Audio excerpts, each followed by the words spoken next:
G'day folks, and welcome back to the shop. I must apologise, I haven't put a video up on Aaron Engineering now for probably a month, and I've just been so flat out with my main job that I just can't keep up at the moment, okay? So you may know that I run another channel as well, so trying to get footage for that channel, footage for this channel, and then keep up with my main job, it keeps me really, really busy. However, today I'd like to talk to you about piston rings. Now, this won't be a how-to-do video, but this will be a video on how I went about to get the job done. Now, before we dive into piston rings, let's take a look at the sticker board. So this week in the postal service, I got a sticker from Kevin, and Kevin's from Kevin Machine Works in New Zealand. So thank you, Kevin. That sticker is now proudly displaying on my board. All right, another sticker is also from James from Boring Research. Now, James has been very kind. He sent me over this lovely tramming tool. I'll show it up here for you. And thank you very much for that, James. And I do apologise for not getting that video done sooner. I hope you understand. Just so quickly, I'll pull it up and show you guys what it looks like. It's quite an awesome piece of kit. And James, thank you so much for that. And I endeavour to do a video on that real soon. What I'll probably do is put the unboxing video up here and then a use video on my other channel, my DCT channel. Last but not least is Everett's Machine Works, so Everett's Machine Shop. So thank you, Everett, for your sticker all the way from the good old US of A, and I really appreciate it. And guys, I'll put these channel links below for you in the description area. Please go over there, share the love, check them out, and make sure you subscribe and leave a comment to their channel.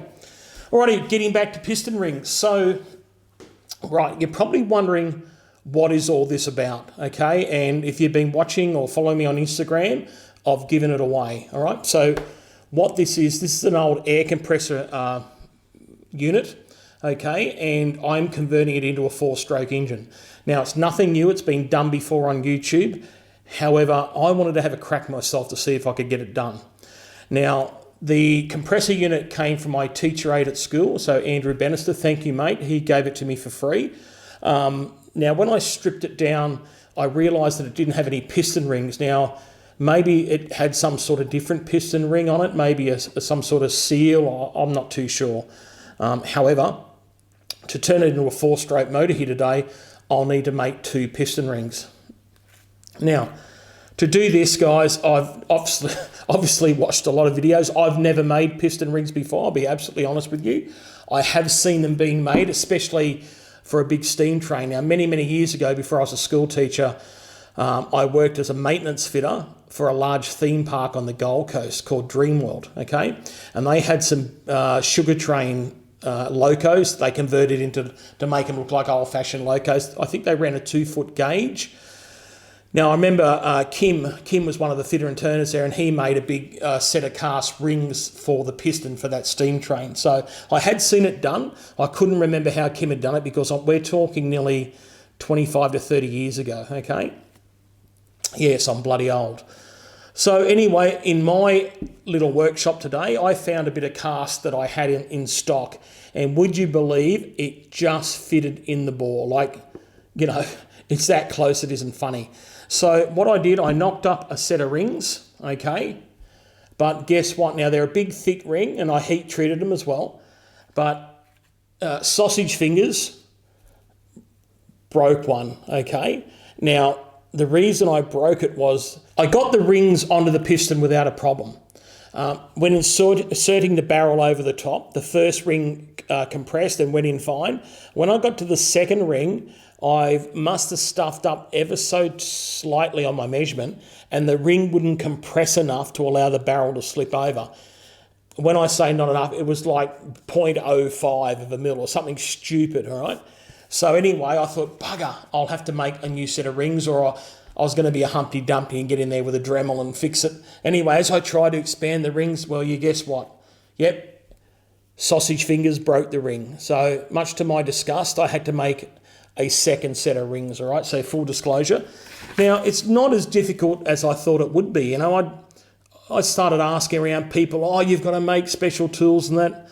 However, it couldn't be so much further from the truth. quite simply with my cast bar stock here, just simple basic operations. So it's quite simple, and look, I'll include the footage here also and discuss it with you. So obviously a facing operation, centre drill and up its arse with a big drill to get rid of a lot of material.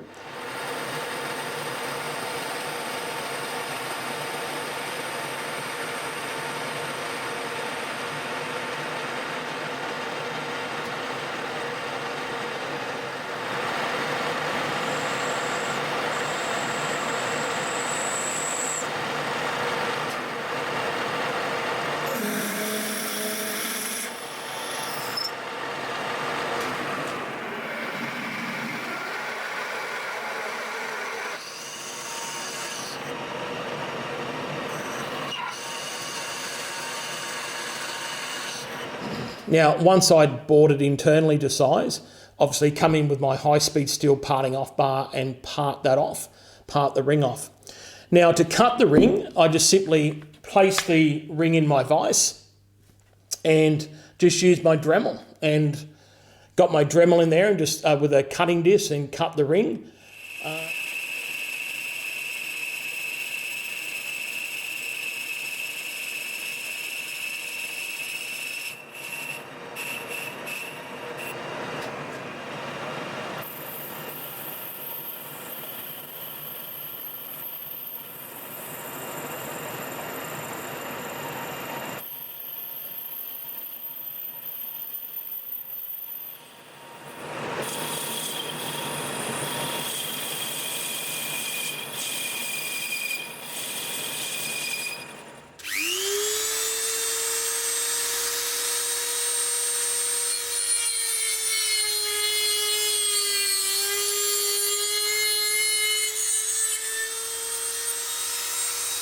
Once cutting the ring, I had to heat treat it. And I'd seen a guy on YouTube do it, and you'll know who I'm talking about. His channel, I forget the name of it. I'll put a link, I'll flash it up here on the screen. And he just simply expands the rings, heat it up, and when it falls off, cool it off, and it's ready to rock and roll. And that's what I did here today. To confirm that, a mate of mine, who's also a fitter and turner up in New South Wales, Warren, he's on Instagram as My Honeybee. He's a good fitter and turner as well. He's got a CNC machine. He's old school as well, plus he dabbles in CNC. Warren, I posted some footage up here making him, and he contacted me on Instagram. He goes, "Hey Aaron, they're really easy to heat shrink, do it this way." And he pretty much read my mind, because that's already what I did. So once they were to size, I obviously heat treated it, let it cool down, put it on the piston, and then insert the barrel over the top. Now, I cheated here. My ring compressor I'm set up to do automotive engines and stuff like that. I'm not set up to do small engines, okay? So I didn't have a ring compressor small enough. Now, I could have used a hose clamp or something like that. I could have even made up a bit of copper and squeezed it with a pair of pliers. I know there's other ways of doing it. I just cheated. I just used 2 screwdrivers, just pushed the rings in, lightly tapped down onto the top of the barrel, and away it went. Now, I had to change the pitch circle diameter on the top of this barrel, okay? And I'll just tilt this over for you to see it.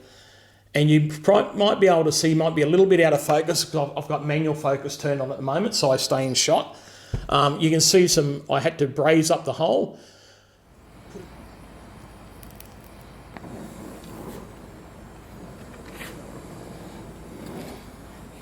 Now, then I put it on my surface grinder. I bolted it directly to the table, took the magnetic chuck off, and surface ground the top of it. So I got a nice flat surface, all right?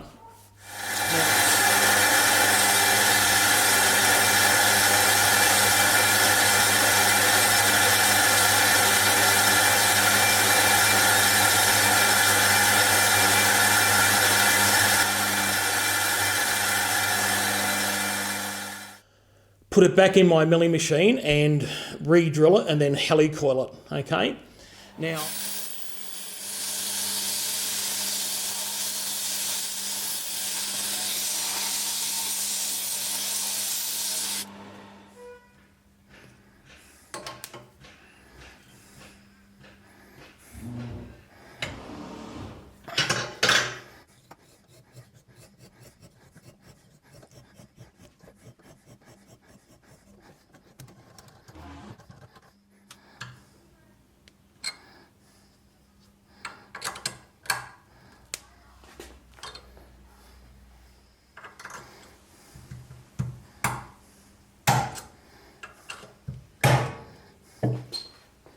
Where I got caught out was the original gasket that I pulled off the base of this was very, very thick.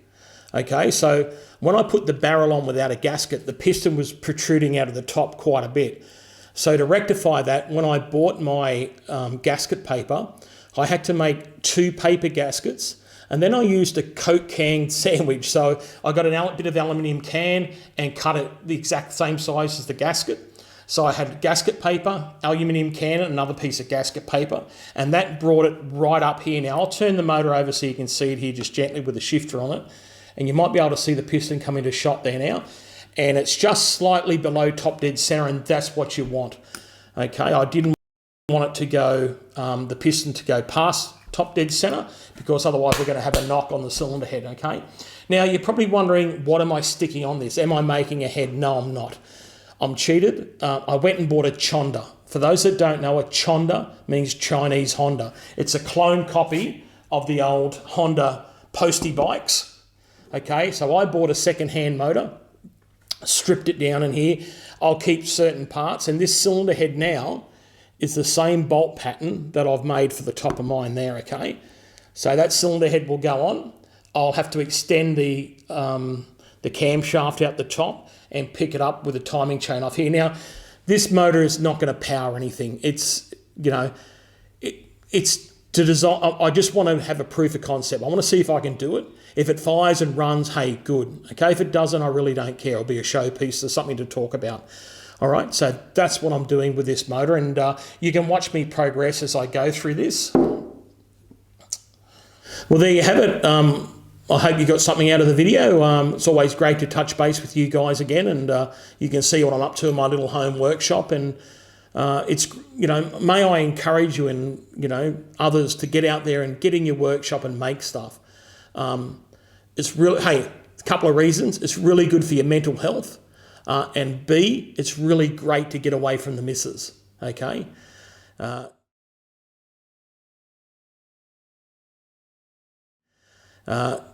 The only time it's bad for your mental health is when she reads my credit card statement and she catches me buying shit on it.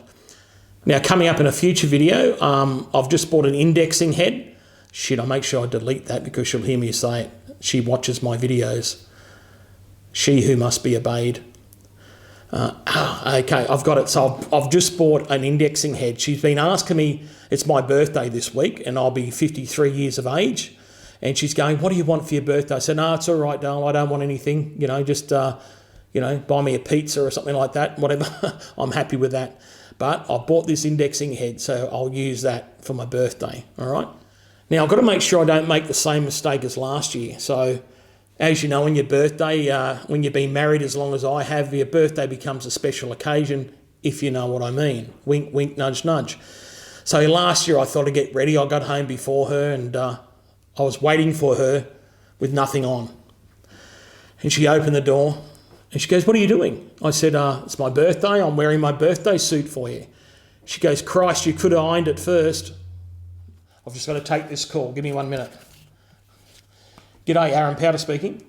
Hi, it's Katie from Best Friends Grooming. How are you? Good, thanks, Katie. Mossy's ready, is he? All ready to come home. I'll be there in about 10 minutes. Thank you. No worries. See you soon. See ya. Bye-bye. Ta-da. Okay, don't you hate that when you're making a YouTube video and the telephone rings? On that note, see you later.